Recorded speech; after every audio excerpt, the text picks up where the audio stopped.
During the pick and place operation, components are placed on the board on the paste deposits.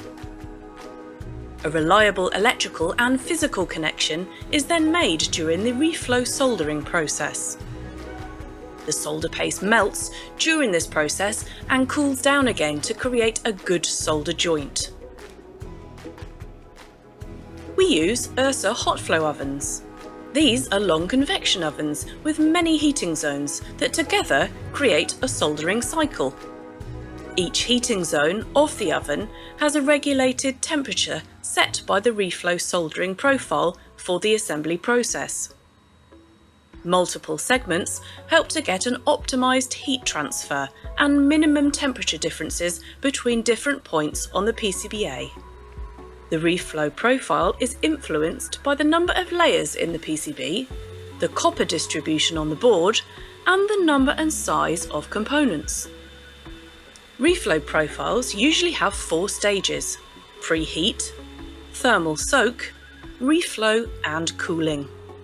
The aim of the preheating stage is to raise the temperature, heating the board and the components evenly. The temperature gradient is important because if temperatures change too quickly, it can cause damage to components. During the thermal soak, the flux is activated to reduce oxidization of pads and leads of components and improve solder wetting. In the third section, the solder paste melts or reflows, and the process reaches its maximum temperature.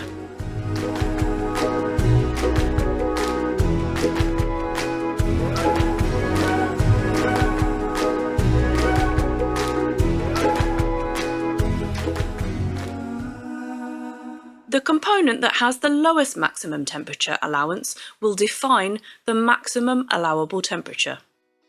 The process board is cooling down in the last zones of the reflow oven.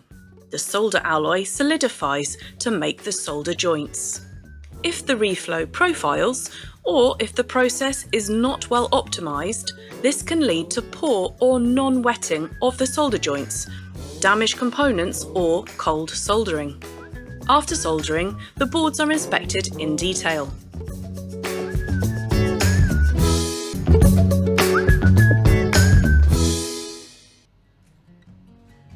We use X-ray evaluation for process control and failure analysis.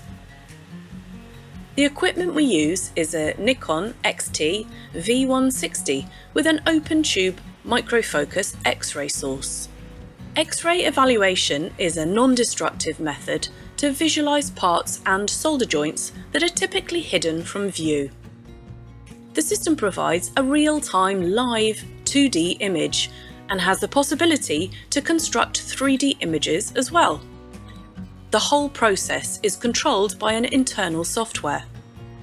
With this tool, we can inspect all types of SMD components and their solder joints. X-ray inspection is a time-consuming process. Not all boards are inspected. We inspect the first boards and other assembled boards on a sample basis. The machine can create a real picture of the inner structure of the solder alloy, showing how many voids there are in a solder joint. The images can also help us to analyse root causes of defective assemblies, but also to detect hidden problems inside the PCB.